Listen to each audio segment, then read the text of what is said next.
मोअज़्ज़ज़ अरकान, जनाब स्पीकर। अस्सलाम वालेकुम।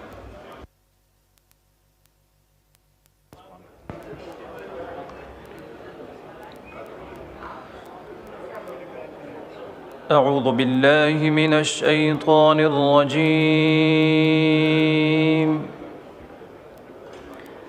बिस्मिल्लाहिर रहमानिर रहीम।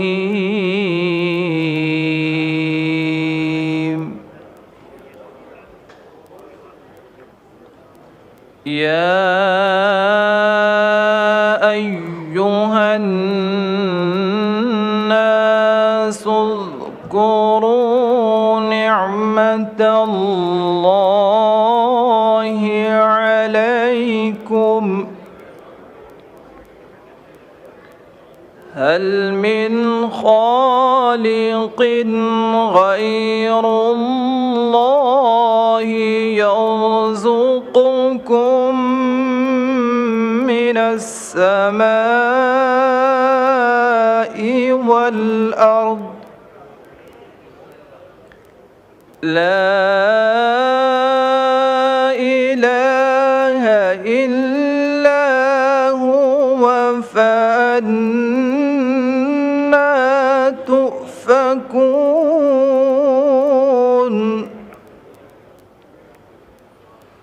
व इन युकज़्ज़िबूक फ़क़द कुज़्ज़िबत रुसुलुम मिन क़ब्लिक व इलल्लाहि तुरजउल उमूर। या